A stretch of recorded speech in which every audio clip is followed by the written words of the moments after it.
He dreamed of having a pool in his backyard and a quiet life in his new home, but one strike of the excavator changed everything.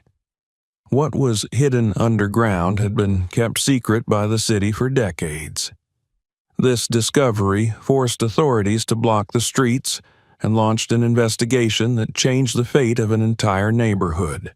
Subscribe to the channel and write in the comments which country you're watching from. The backyard had been the reason Marcus Hill bought the house. It was not the front porch with its modest white railing or the clean symmetry of the living room windows that faced the street, but the space behind the building, hidden from the road by a tall cedar fence, that convinced him this place could become a home in the truest sense of the word. The neighborhood lay in a wide, gentle valley on the outskirts of a Midwestern city, the kind of place real estate brochures love to describe as safe, friendly, and family-oriented. Streets were straight and quiet, lawns trimmed to the same height by different brands of lawnmowers, mailboxes standing at identical angles as if they had been measured with a ruler. In the evenings, the air carried the faint smell of charcoal and cut grass, and the only loud sound came from the distant whistle of freight trains crawling through the industrial district far beyond the rows of houses. Marcus had moved here after years of drifting between rental apartments, short-term jobs, and nights spent wondering whether stability was something other people were simply born into. He was 43, tall, broad-shouldered, with a calm manner that hid a long history of disappointment. Buying this house had been the hardest thing he had ever done. He had worked overtime for months, cut out every unnecessary expense, and filled out paperwork until he could recite his Social Security number in his sleep. When the keys finally rested in his palm, cold and metallic, he felt something he had not felt in decades, a sense that life was no longer a series of temporary arrangements. The backyard stretched farther than he expected.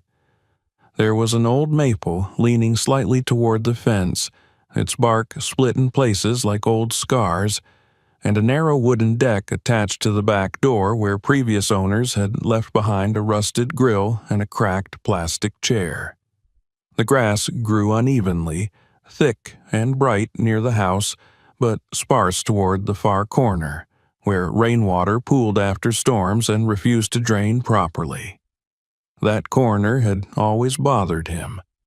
No matter how much fertilizer he spread or how often he aerated the soil, the grass there never matched the rest of the yard. In spring, when everything else erupted in green, that patch remained dull and stubborn, as if it belonged to a different property altogether.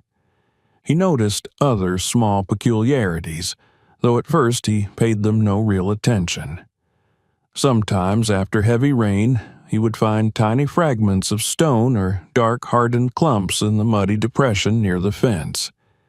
They did not look like the gravel from his driveway, nor like the soil elsewhere in the yard.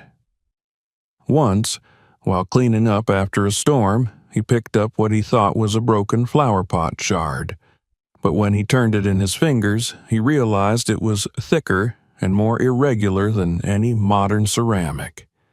He shrugged it off and tossed it into the trash, telling himself that old neighborhoods were full of buried junk.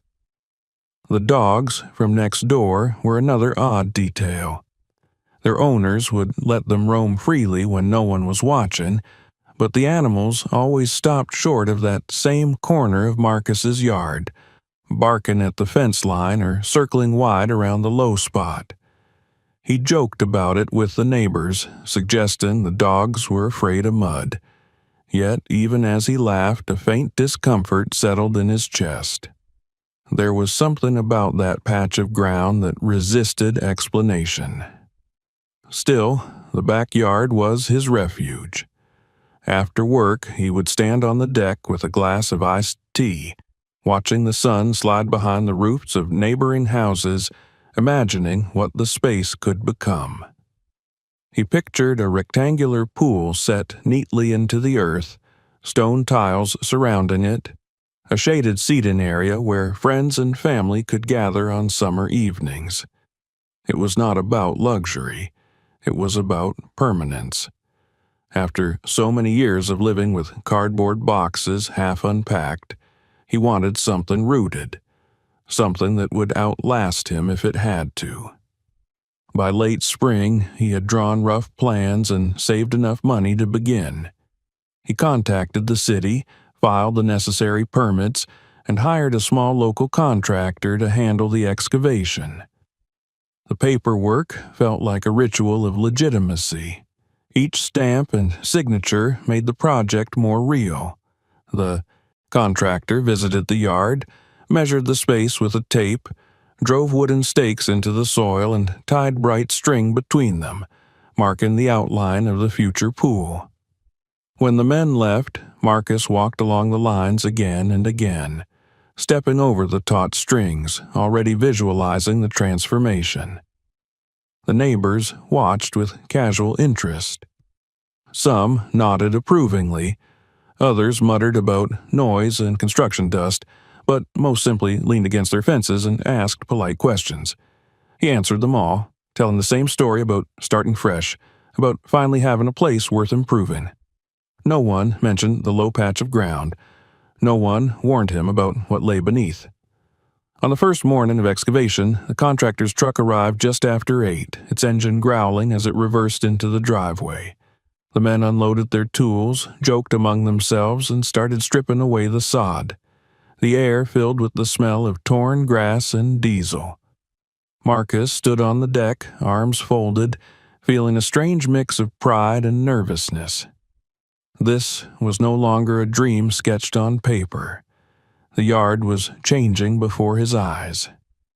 As the topsoil peeled away, the contrast between the healthy grass near the house and the darker, heavier earth farther out became impossible to ignore. The men commented on it, poking at the dense mud with their shovels, but continued working. By midday, the rectangular outline had deepened into a real pit. Piles of soil rose along the fence, and the depression where water usually collected had been swallowed by the growing crater. Then, just as the afternoon sun reached its highest point, the excavator's bucket struck something solid. The sound was not the dull thud of stone, but a sharp metallic ring that cut through the hum of machinery. The operator froze, lifting the bucket slowly as if it might explode.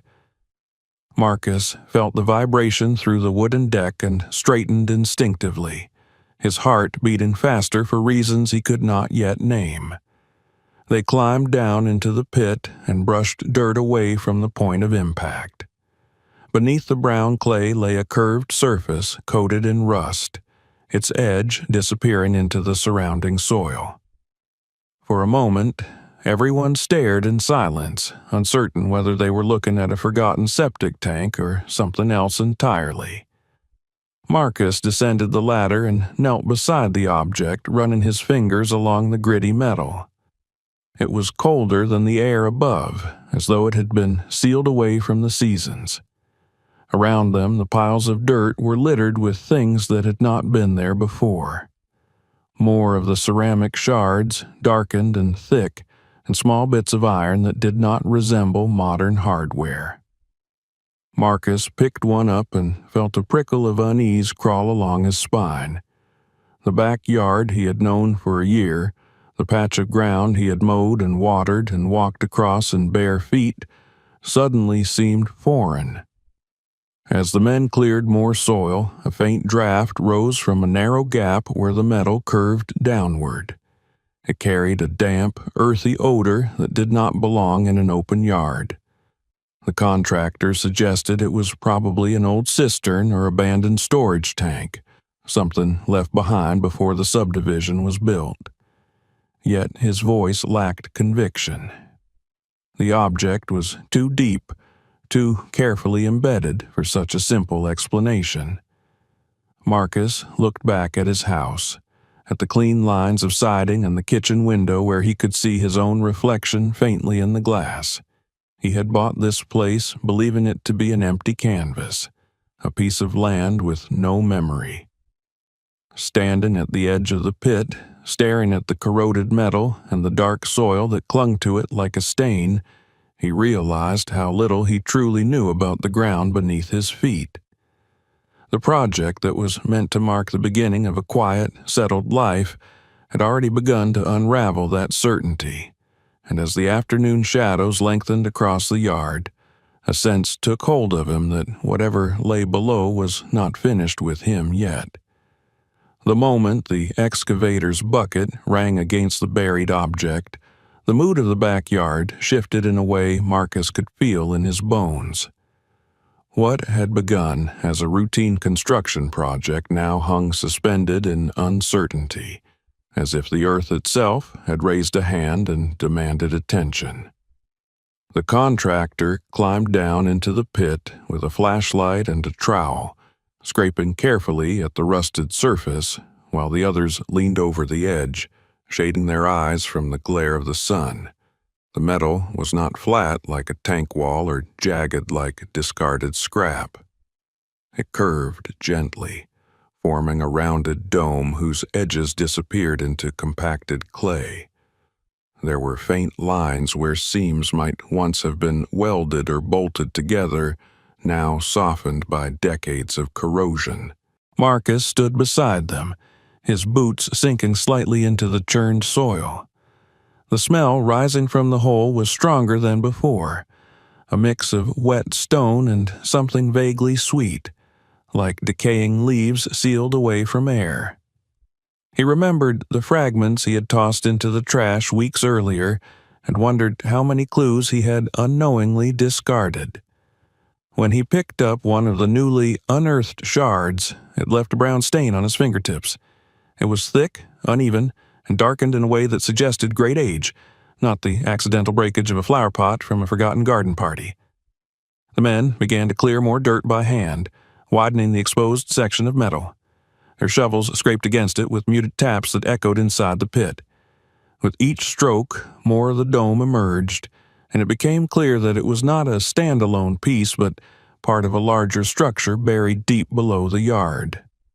Someone suggested it might be the lid of an old industrial tank, but no one could explain why such a thing would be placed in a residential neighborhood, or why it would be sealed so far beneath the surface. As the soil was pulled away, more objects appeared in the spoil piles. Rusted nails that were thicker than any modern framing hardware, bent into strange shapes. Slivers of metal that looked like fragments of buckles or clasps, and scattered among them, dark clumps that fell apart into fibrous strands when touched, leaving behind a faint, unpleasant odor. One of the workers recoiled, muttering that it smelled like a flooded basement from 100 years ago. Marcus felt his stomach tighten. This was not debris left behind by careless builders. It was a layer of history, disturbed for the first time in generations. The contractor finally ordered the machinery shut down. The excavator fell silent, and the sudden absence of noise made the backyard feel cavernous and exposed. Without the rumble of engines, Marcus could hear the distant traffic on the main road, the buzz of cicadas in the trees, the hum of air conditioners from neighboring houses. All of it seemed too normal for the scene unfolding in the pit. They decided to probe the metal by hand, using a pry bar to test its resistance. When the bar slipped into a narrow gap at the edge of the dome, it did not stop. It slid downward into empty space, and a whisper of cool air drifted up from below. The men exchanged looks that were no longer curious, but uneasy. One of them leaned closer and shone his flashlight into the gap, but the beam vanished almost immediately, swallowed by darkness. The idea that there was hollow space beneath his yard unsettled Marcus more than he could have anticipated. He imagined the neat rectangle of his house perched over a void, supported by soil that might never have been as solid as he believed. Memories of the low patch that never grew grass and the dogs that refused to cross it returned with a sharp clarity. This had been here all along, silently shaping the surface without anyone noticing. They widened the opening just enough to peer inside. The smell intensified, cold and stale, like air released from a sealed cellar. The contractor suggested it might be dangerous to continue without proper equipment. There could be trapped gases, unstable walls, any number of hazards invisible to the eye. Marcus nodded, relief mingling with dread. He wanted answers, but he did not want them bought at the cost of someone's life. While they waited for instructions, the men began sorting through the dirt they had already removed. They laid the fragments out on a piece of plywood, arranging them instinctively as if trying to assemble a broken puzzle. Marcus watched them handle the pottery shards with growing care, as though they had crossed an invisible line from construction into something else entirely. One of the workers pointed out the pattern etched faintly into a curved piece, a design too deliberate to be random. Another held up a rusted nail and remarked that it had been forged by hand, not stamped by a machine. The contractor finally made the call to halt all work. He explained that the discovery had legal and safety implications, and that specialists would need to be brought in before anything more could be done.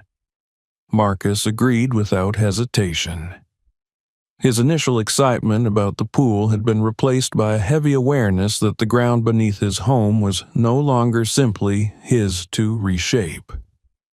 As the men packed up their tools, neighbors began to gather at the fence, drawn by the silence where noise had been all day. They asked questions, craning their necks to see the hole, but the workers could offer little more than vague descriptions. Marcus stood among them, feeling both responsible and powerless. This was his yard, his project, yet it was already slipping beyond his control. That evening, long after the trucks had driven away, he returned to the pit alone. The setting sun cast long shadows across the disturbed earth, making the exposed metal gleam dully at the bottom, like the back of some buried creature. He crouched at the edge and stared into the narrow opening they had created. The darkness beyond seemed thicker than ordinary shadow, as if it were absorbing the light rather than merely lacking it.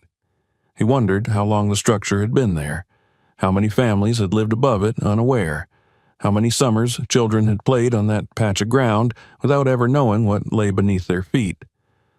The backyard he had thought of as a blank space waiting for his dreams was revealing itself as something layered and complex, shaped by decisions and events far removed from his own life.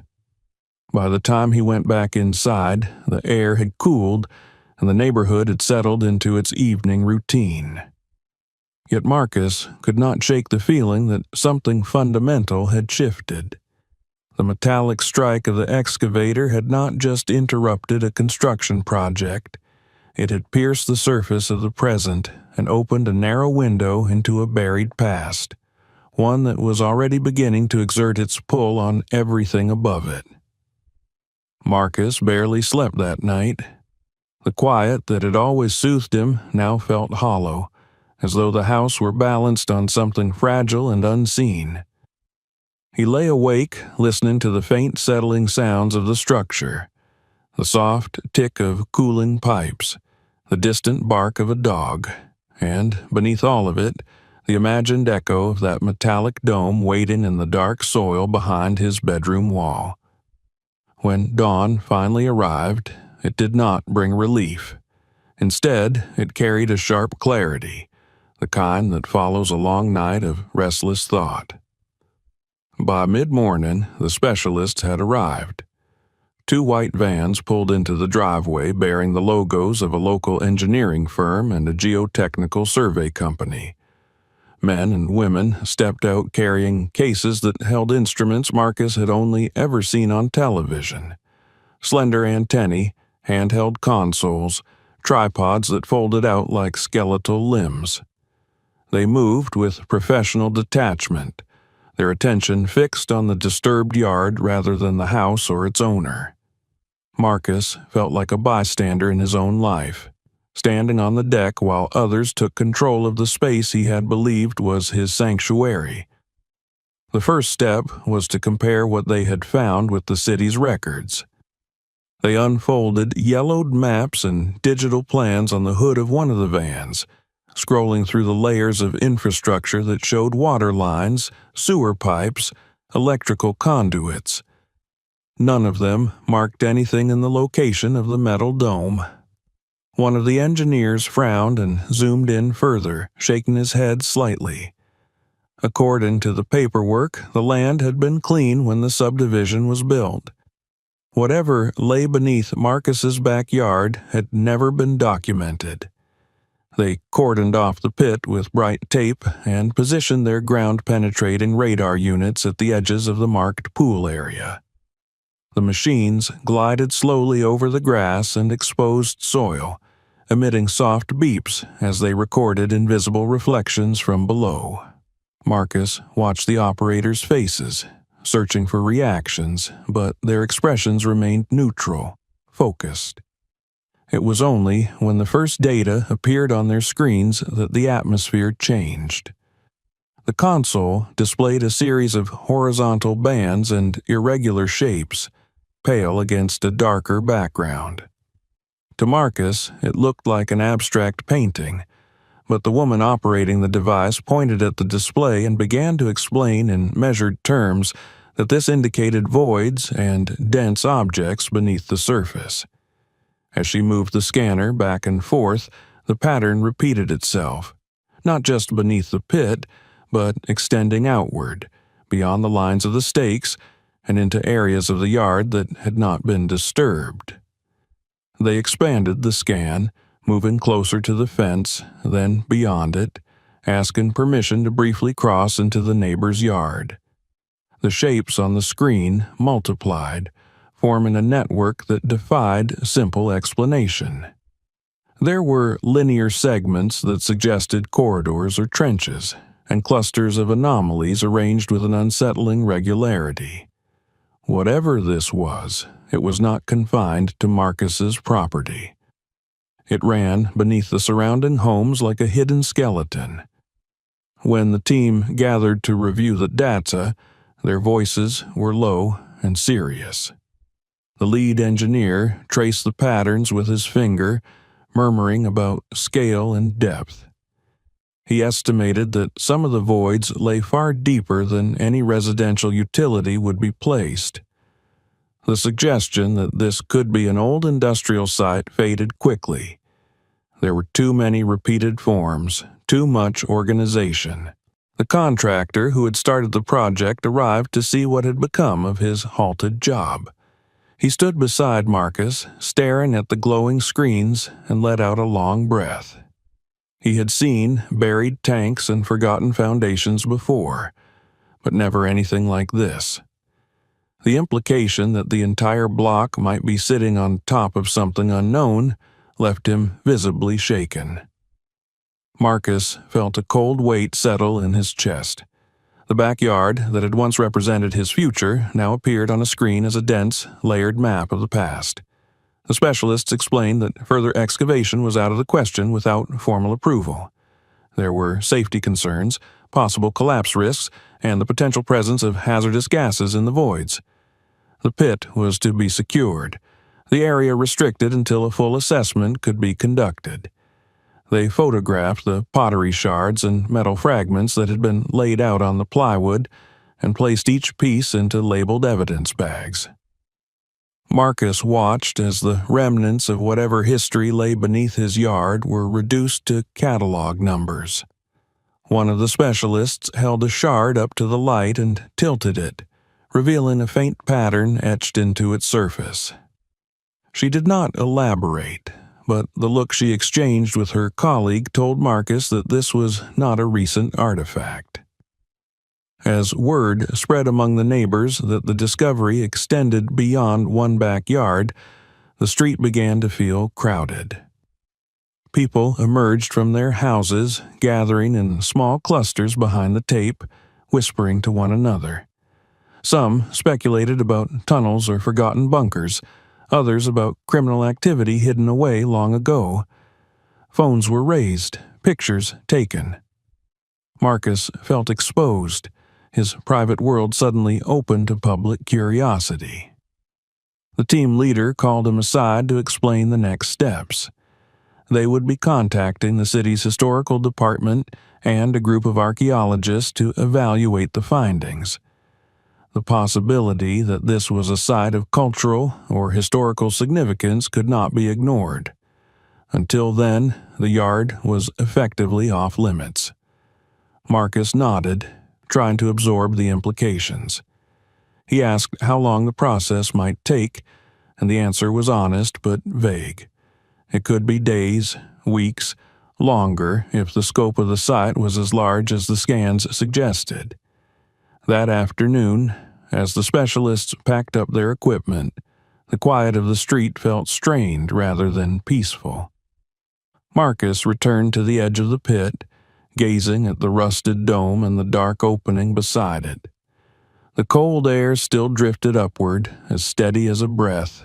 He wondered how many more such openings lay hidden beneath neighboring lawns, under children's swing sets and vegetable gardens, under patios where people laughed and drank, and never imagined the ground might be hollow.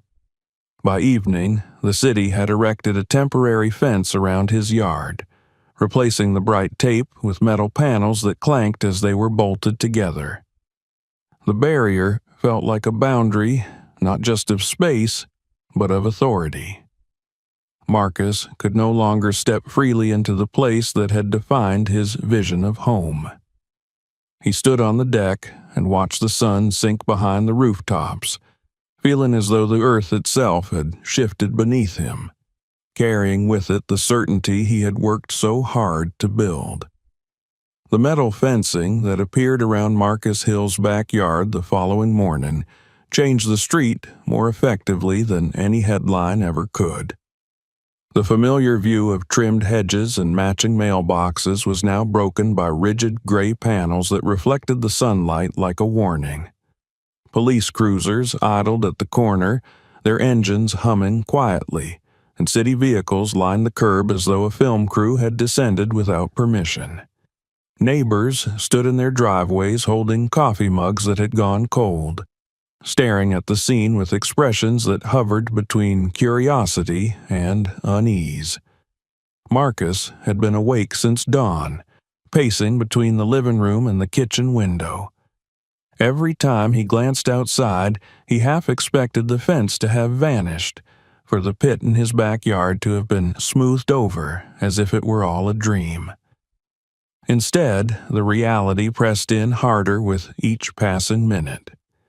A uniformed officer knocked on his door to inform him that the city was treating the site as a potential hazard area, and that access would be restricted until further notice. The words were delivered politely, but they carried the weight of authority that Marcus had never encountered so directly in his own home.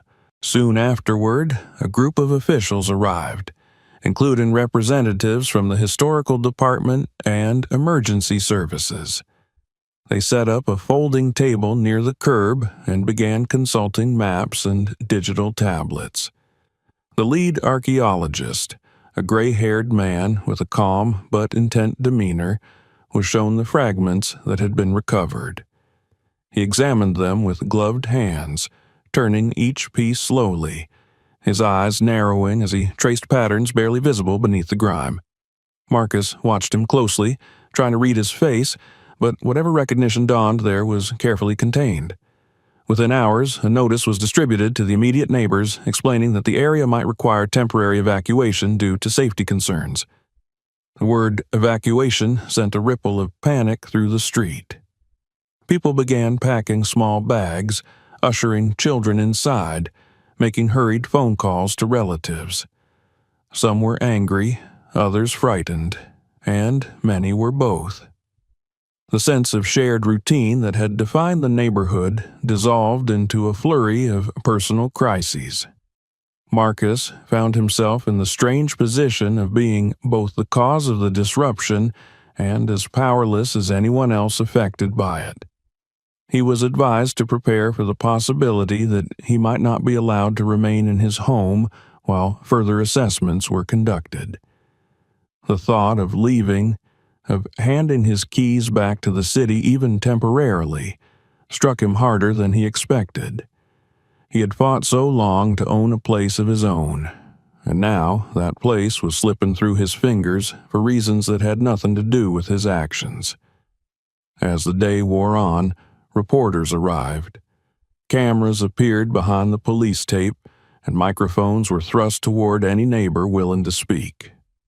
Marcus avoided them, retreating into his house whenever a stranger glanced his way. He could hear snippets of conversation through the open windows, speculation about underground tunnels, hidden bunkers, even criminal activity. None of it came close to the truth, but the sheer volume of theories added to the sense that the neighborhood was no longer a private space, but a public spectacle. By mid-afternoon, a small team of archaeologists had been granted limited access to the pit. They moved with deliberate caution, documenting the exposed metal and the surrounding soil without disturbing anything further. One of them knelt at the edge of the opening, shining a flashlight into the void, and after a moment, straightened with a look that sent a chill through Marcus. The archaeologist said nothing aloud, but he spoke quietly to the others, and the group withdrew a short time later. The announcement came soon after. The city was officially classifying the site as a potential historical discovery and suspending all construction in the area. The words were read from a prepared statement by a city official whose calm tone contrasted starkly with the tension rippling through the crowd. He did not specify what they believed lay beneath the houses, only that preliminary evidence suggested it was not a simple, abandoned structure. That evening, the street was eerily quiet. Many families had left to stay with relatives or in hotels arranged by the city. Others remained, their lights glowing behind closed curtains as if trying to pretend nothing had changed. Marcus sat alone in his living room, the television muted, watching the reflection of police lights flicker across his walls. He thought about the backyard as it had been only days before, the uneven grass, the low spot that never quite dried. It felt like a different lifetime. The next morning brought the first clear hint of the truth. The lead archaeologist requested a private meeting with Marcus. They sat at the kitchen table, the same place where Marcus had once spread out his pool plans. The man explained in careful terms that the fragments recovered from the soil bore characteristics of a burial context.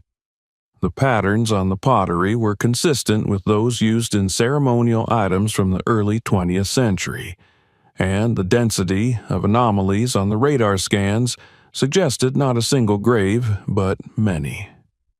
Marcus listened in stunned silence. The idea that his backyard might contain human remains was almost too much to comprehend. He asked how such a thing could go unnoticed for so long. The archaeologist answered honestly that it should not have. Records indicated that the land had been flagged as sensitive decades earlier, but that information had been lost or deliberately ignored as the area was developed. The phrase "probable mass burial" was not used in the official statements, but it was whispered among the professionals, and it made its way into the neighborhood like a contagion. When Marcus stepped outside later that day, he saw fear etched into the faces of those who had stayed behind. People avoided his gaze, not out of blame, but out of a shared sense of violation. Their perfect suburb had been built on something dark, and now that darkness was seeping into the light. As night fell, the fence around Marcus's yard seemed to loom higher than before. It was no longer just a barrier around a construction site. It was a line drawn between what the neighborhood had been and what it was becoming. Marcus stood at his back door, unable to step beyond the threshold, aware that the ground he had walked on so casually might soon be recognized as sacred or forbidden. The quiet backyard that had once promised him peace had become the epicenter of a truth too heavy for anyone to ignore. The words spoken in Marcus's kitchen did not leave him when the archaeologist walked out. They lingered in the air like a scent that refused to fade, altering the meaning of every object he saw. The dining table was no longer just a place where he ate alone after work. The floor beneath it no longer felt solid. He moved through the rooms as though he were a guest in someone else's house, stepping carefully, afraid that the slightest sound might echo into the darkness under his yard. Over the following days, the presence of the historical teams became permanent. White tents were erected beyond the fence, shielding the pit from the curious eyes of the media and the neighborhood. Trucks marked with the seals of state agencies arrived in steady succession, carrying equipment designed not for construction, but for careful recovery. The language spoken outside his windows changed. Words like depth and strata were replaced by context and provenance. The backyard was no longer referred to as a site, but as a location of interest. Marcus was allowed to observe from a distance, escorted by a city liaison whose job was to make sure he stayed out of restricted zones. He stood at the edge of the temporary walkway they had laid down and watched the archaeologists kneel in the soil where his future pool had once been marked out with string. They worked slowly, brushing away layers of earth with tools that looked better suited for art restoration than excavation. The rusted dome was no longer the center of attention. The focus had shifted to what lay around it, the subtle changes in soil color, the faint outlines that suggested deliberate placement rather than random dumping. What they uncovered confirmed the archaeologists' earlier suspicions. Beneath the churned clay were shapes that spoke of human intervention. The soil was darker in narrow ovals, arranged not haphazardly, but with a quiet order that was impossible to mistake once it had been pointed out. Each one told the same silent story. Something had been placed here with care, covered, and then hidden beneath years of accumulated earth. The pottery fragments began to make sense in this new context. They were no longer curiosities, but parts of something larger, objects meant to accompany the dead. One of the researchers explained to Marcus that the designs etched into the clay were not decorative in the way modern ceramics were. They were symbolic, marking identity and belief, hinting at rituals that had been practiced long before the houses on his street were even imagined. The discovery drew people from beyond the neighborhood. Historians arrived from universities in other states, as did representatives from cultural organizations who had spent years searching for answers about missing communities. They pored over the fragments, photographed the soil layers, and cross-referenced the emerging picture with faded maps and forgotten documents. Marcus listened as they spoke about the early 20th century, about a period when entire groups of people had lived on the margins of society, their deaths unrecorded, their burials hidden away to avoid attention. In the evenings, when the street was quiet and the teams had packed up for the day, Marcus would sit alone on his couch, scrolling through scanned copies of old city records that had been made public in the wake of the discovery. He found references to land parcels that had never been developed, to zoning exceptions granted without explanation, to properties sold at suspiciously low prices. It was as though a shadow history of the city was emerging, one that had been present all along, but never allowed into the light. One document in particular haunted him. It was a brief memo dated decades before he was born, written by a municipal clerk whose name no longer appeared in any current records. The memo mentioned concerns about disturbances on a piece of land that matched the coordinates of his neighborhood. It advised caution, suggested that further investigation was necessary. The recommendation had been filed away, never acted upon, buried as effectively as the graves beneath his yard. The weight of that knowledge pressed down on Marcus with a force he had never felt before. He had come here to start over, to build something lasting for himself, but instead he had become the accidental custodian of a tragedy that had been silenced for generations. The thought that families had been erased, their loved ones hidden beneath layers of bureaucracy and neglect, filled him with a mix of anger and sorrow he struggled to articulate. As news of the findings spread, members of the wider community began to arrive at the perimeter fence. Some carried flowers, others photographs of ancestors whose disappearances had never been explained. They stood quietly, often in small groups, speaking in low voices or not at all. Marcus watched them from his porch, feeling both connected to and separated from their grief. This was his backyard, yet the story it was telling belonged to far more people than just him. The official language surrounding the site became more careful as the evidence mounted. City statements spoke of a historical burial complex, of a place that would require sensitive handling. But in the private conversations Marcus overheard, the truth was clearer. This was not a forgotten cemetery marked by time and neglect. It was a clandestine site, a place chosen precisely because it was hidden, because it lay outside the view of those who might have asked uncomfortable questions. The past was no longer an abstract concept. It was visible in the soil, tangible in the artifacts that emerged day by day. Marcus learned to recognize the signs of careful burial, the way the earth settled differently over a body than over empty ground. He learned that the absence of markers was itself a marker, an indication that whoever had arranged these graves had wanted them to vanish from memory. At night, he dreamed of the low patch in his yard as it had been before the excavation.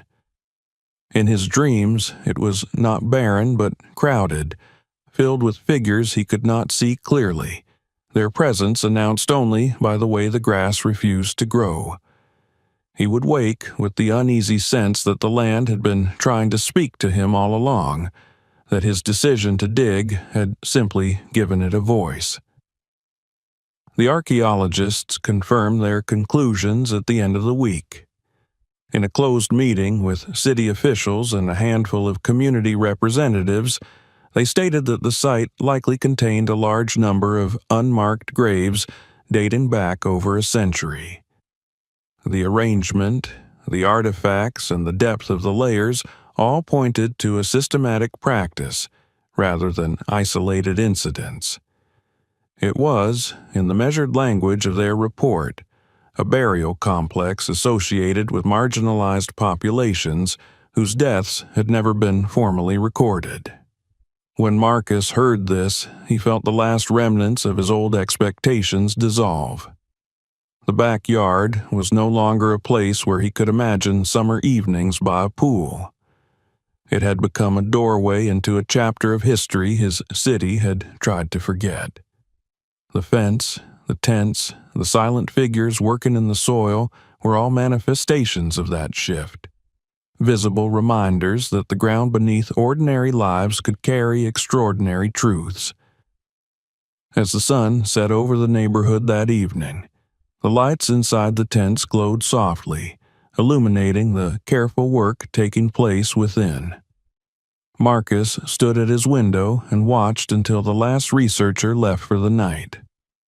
Only then did he allow himself to turn away, carrying with him the knowledge that his quiet suburban street had been built over a story that refused to remain buried any longer.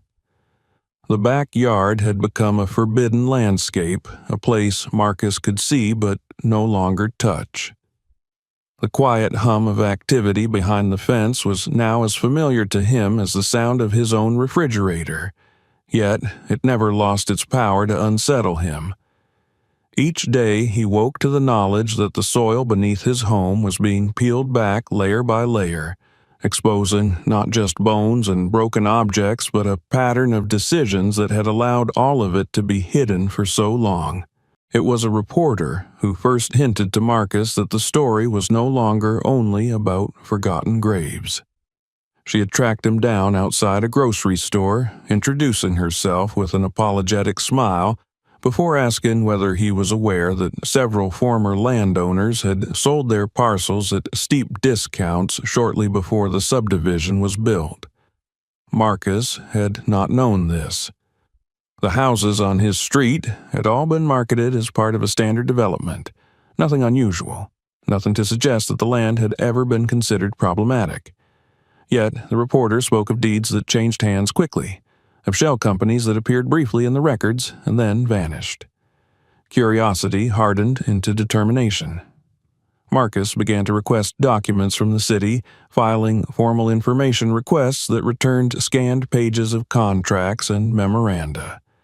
It was tedious work, combing through legal language and faded signatures, but patterns soon emerged.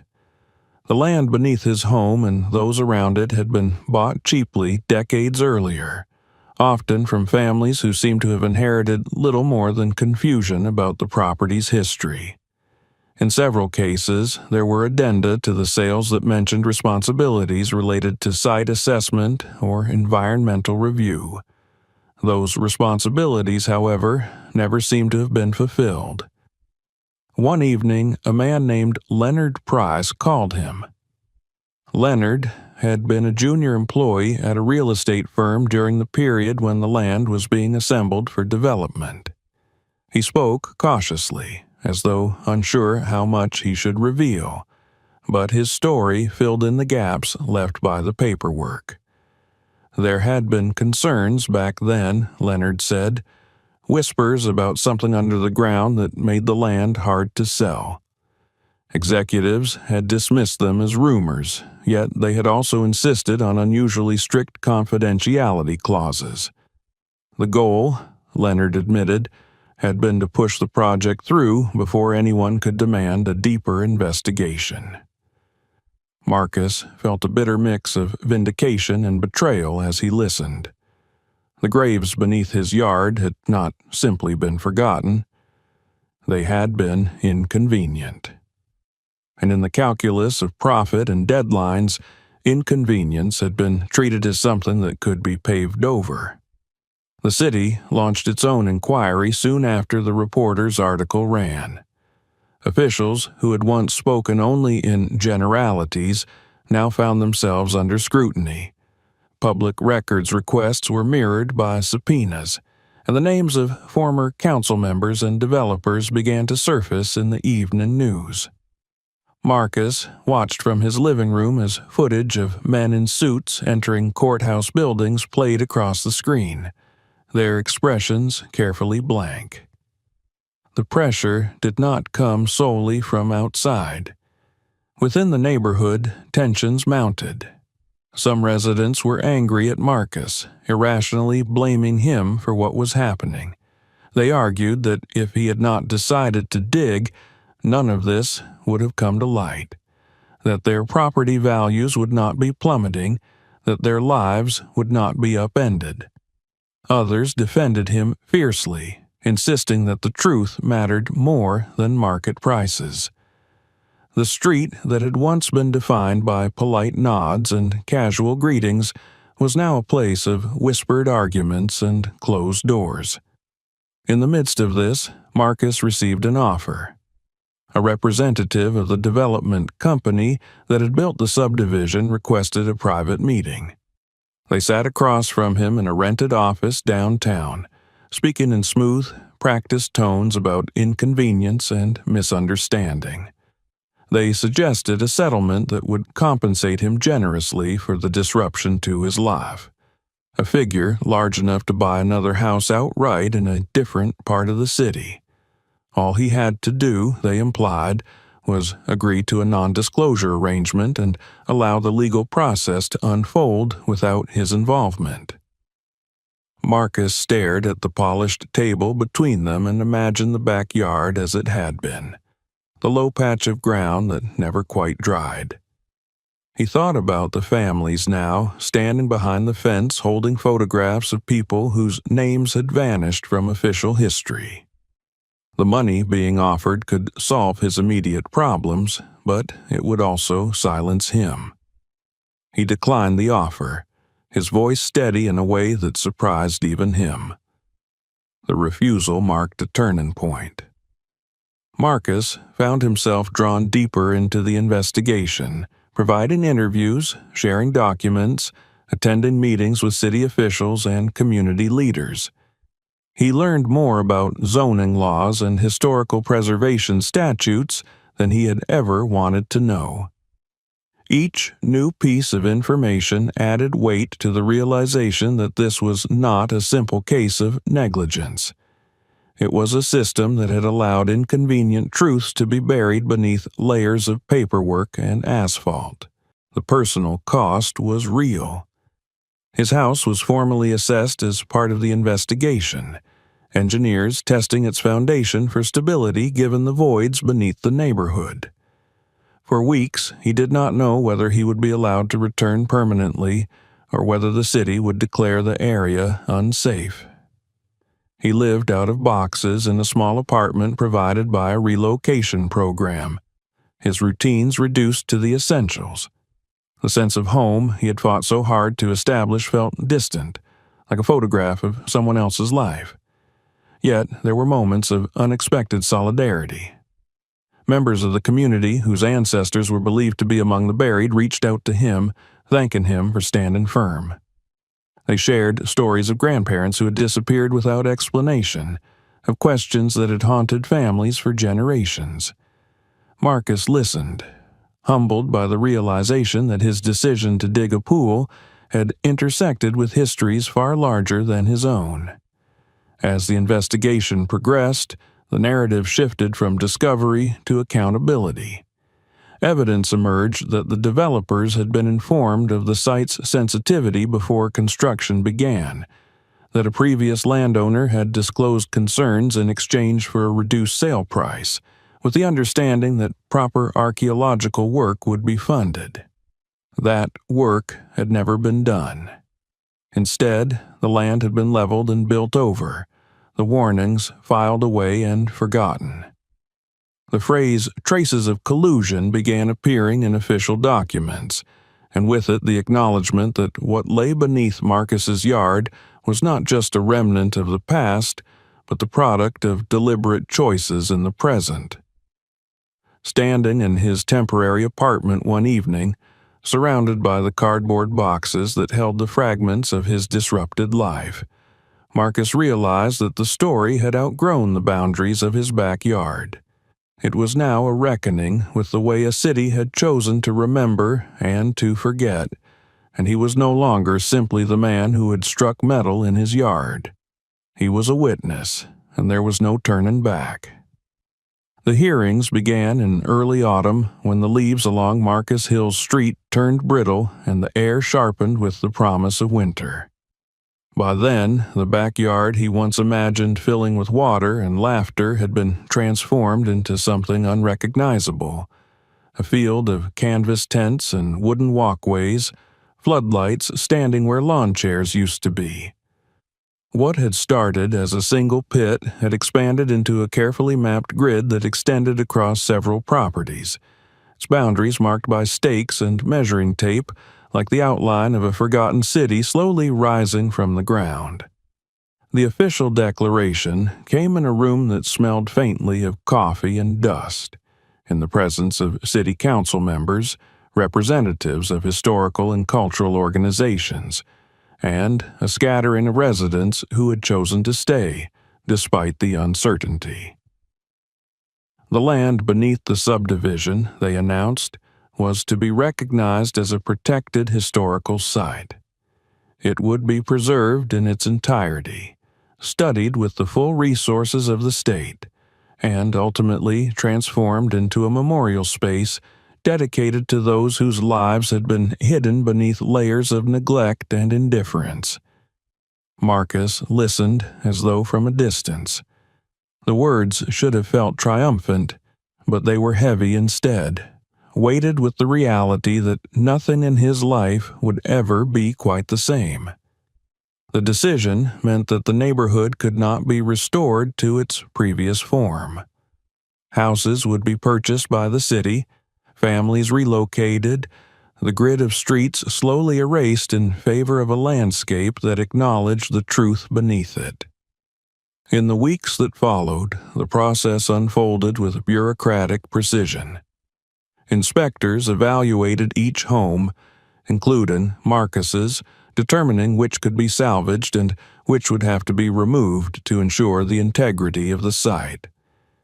The relocation program offered fair compensation, but no amount of money could replace the sense of belonging that had been taken from those who had invested not just savings, but identity into their homes. Marcus moved back into his house for a brief period, long enough to sort through what he would keep and what he would leave behind. Each room seemed smaller now, not because the walls had moved, but because the meaning of the place had changed. The archaeological work intensified.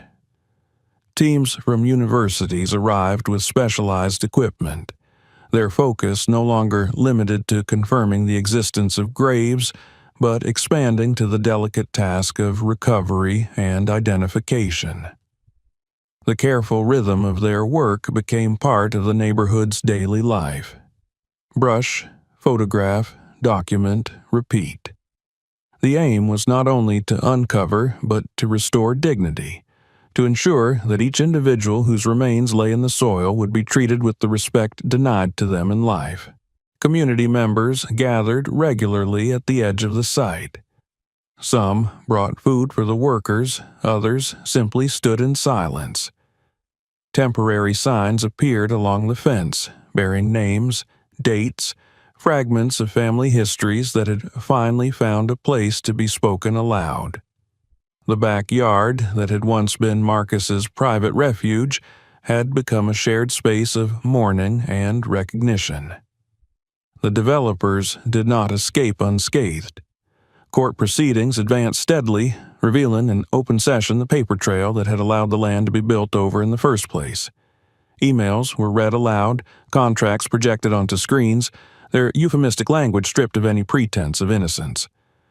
The former owner of the land testified that he had disclosed the site's significance decades earlier, that he had accepted a reduced price in exchange for assurances that the proper work would be done. Those assurances had been ignored, replaced by a strategy of speed and silence. Marcus was called to speak as well. He described the low patch of grass that never grew, the dogs that would not cross it, the fragments he had once mistaken for trash. His words were simple, unembellished, yet they carried the weight of someone who had lived unknowingly on top of history. When he finished, the room was quiet for a long moment, the kind of silence that comes not from awkwardness, but from shared understanding. As winter approached, the neighborhood emptied. Move-in trucks replaced news vans, carrying away the furniture and memories of families who had once believed they would grow old on those streets. Houses were boarded up, then carefully dismantled, their materials sorted and removed so as not to disturb the ground beneath.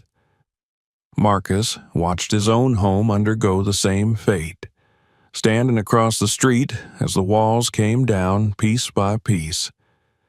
He felt the loss keenly, yet he also felt a strange release, as though the structure had been a shell for something that was no longer there.